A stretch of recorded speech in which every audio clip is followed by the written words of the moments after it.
Quel est le propre de l'homme?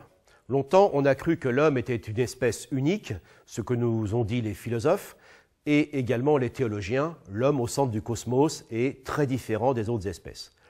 Alors le propre de l'homme, en fait, a été défini dans une certaine connaissance de l'homme, bien sûr, mais dans l'ignorance totale de ce que sont les espèces qui sont autour de nous, notamment les grands sages.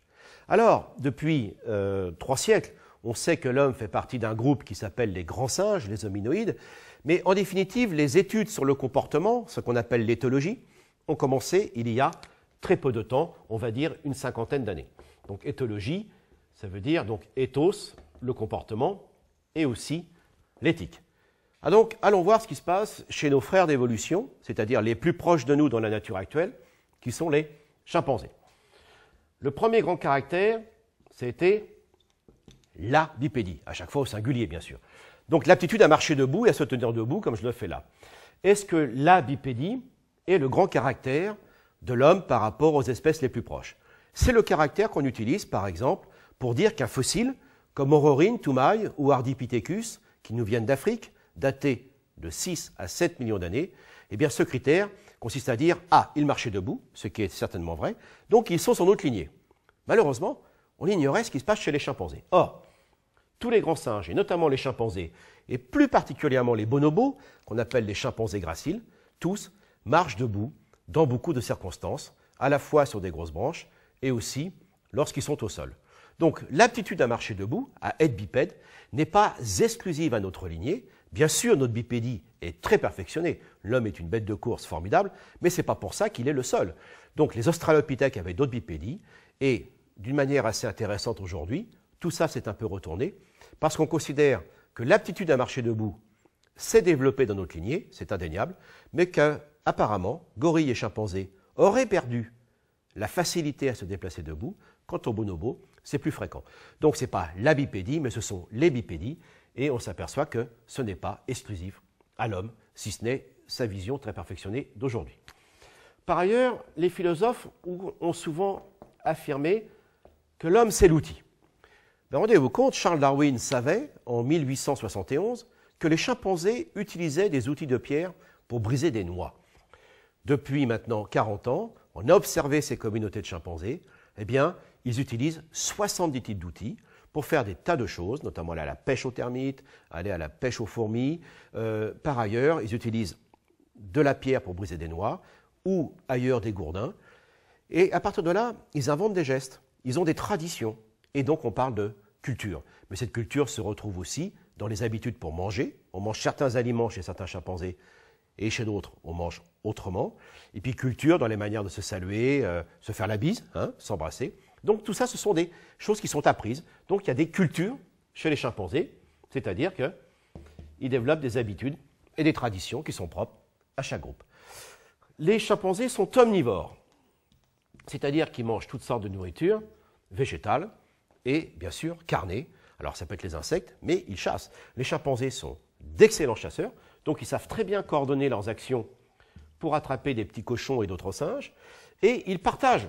C'est-à-dire que le repas, qui consiste à partager avec des convives une nourriture qu'on apprécie, eh bien, ça existe chez eux. Mieux encore, ils prennent des feuilles dont ils aiment le goût, ils mélangent avec de la viande, et ce sont des sushis version chimpanzé, je ne peux pas dire ça autrement. Donc c'est le seul exemple que l'on connaisse de la recherche d'un nouveau goût par l'association de différents aliments. Donc vous voyez, les chimpanzés ont un côté gastronome. Les chimpanzés vivent dans des sociétés comme les hommes, c'est-à-dire des communautés composées de plusieurs mâles adultes et plusieurs femelles adultes, et bien sûr leurs enfants. C'était comme ça dans toutes les sociétés humaines avant l'invention des cités, c'était il y a seulement 10 000 ans. Autre chose, chez toutes les espèces, ce sont les femelles qui restent ensemble toute leur vie et les mâles qui migrent à l'adolescence. Il n'y a pas d'inceste dans la nature. Par contre, ce qui se passe, c'est que chez les chimpanzés, c'est l'inverse. Et aussi chez les hommes. Chez les hommes, les mâles restent ensemble et ce sont les femelles qui s'en vont à l'adolescence ou dans les sociétés humaines, les femmes qui vont dans la famille du mari, comme l'avait bien vu Claude Lévi-Strauss. Eh bien, seuls les hommes et les chimpanzés, quelques rares exceptions ailleurs, ceci dit, font cela. Donc, pas d'inceste, les mâles qui restent ensemble toute leur vie et qui migrent à l'adolescence. Autre conséquence, les chimpanzés se font la guerre. Les chimpanzés sont les seuls à monter des coalitions et à aller agresser ceux d'à côté pouvant aller jusqu'à les tuer. Donc les chimpanzés se montrent aussi très agressifs.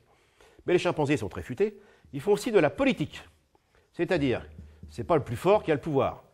Celui et celle qui ont le pouvoir, ce sont ceux qui sont capables de monter des coalitions, de monter des groupes d'influence, et une fois qu'ils ont le pouvoir, de s'accorder des avantages et autres. Donc voilà, les fondements de la politique, c'est aussi chez les chimpanzés. Alors on croyait que tout ça, c'était qu'avec le langage. Ah oui, d'accord, le langage. Alors, il y a 50 ans, on a pris des chimpanzés, et d'autres grands singes bien sûr, et on leur a appris le langage gestuel, c'est-à-dire qu'ils ne peuvent pas prononcer les mots comme nous, notamment les voyelles, donc on a utilisé le langage des sourds et muets. Eh bien les chimpanzés peuvent apprendre 500 mots, comme chez nous. Ils apprennent même plus vite que nos enfants notre langage, mais après 2 ans, chez eux, ça sature, tandis que chez nous, ça explose. Alors bien sûr, il y a une différence énorme, mais les fondements du langage, on les retrouve aussi chez eux. Les chimpanzés sont doués d'empathie, de sympathie. L'empathie, c'est la capacité de comprendre l'autre. Donc on appelle ça la théorie de l'esprit. Donc on comprend l'autre, les sentiments de l'autre. Mais on peut les partager, ces sentiments, ce qui fait de la sympathie. À partir de là, les chimpanzés, contrairement à ce que disait Rabelais, sont capables de rire, mais ça aurait pu Rabelais, cette affaire-là. Donc les chimpanzés rient, ils se font des farces, ils se chatouillent, et puis ils peuvent pleurer lorsque, évidemment, il y a un drame, un jeune qui meurt, ou quelqu'un qui meurt, ou quelque chose de très triste.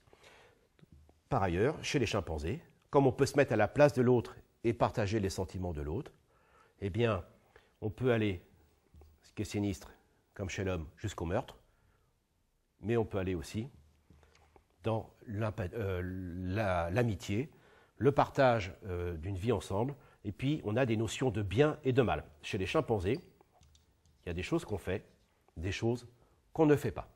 Donc voilà ce que sont les chimpanzés. Et puis il reste l'amour peut-être. Alors l'amour, oui, on a cru longtemps que seul chez l'homme, enfin l'espèce humaine, on pouvait faire l'amour face à face.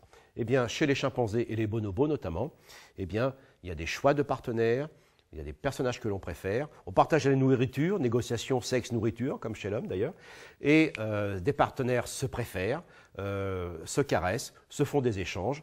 Bref, la sexualité chez eux n'est pas liée qu'à la reproduction, elle rentre aussi dans la construction de relations affectives et plus pérennes, dirait-on, avec certains partenaires. Alors du coup, qu'est-ce qui reste à l'homme? Tout. C'est simplement les chimpanzés qui sont devenus plus humains, mais ils ne l'ont pas fait exprès, et c'est nous qui les avons ignorés. Alors la chose qui reste néanmoins, c'est qu'on n'est pas prêt d'avoir un chimpanzé qui vous fasse cet exposé, et l'homme, en tout cas, l'espèce humaine, est un être de récit, et ces récits nous amènent des fois à ne pas voir ce qui est à côté de nous, ce qui s'est passé pendant des siècles, mais ce récit permet de nous raconter ces grandes histoires qui sont absolument fascinantes. Donc l'homme est un être de récit, et c'est peut-être la dernière chose qui manque aux chimpanzés, mais qui sait?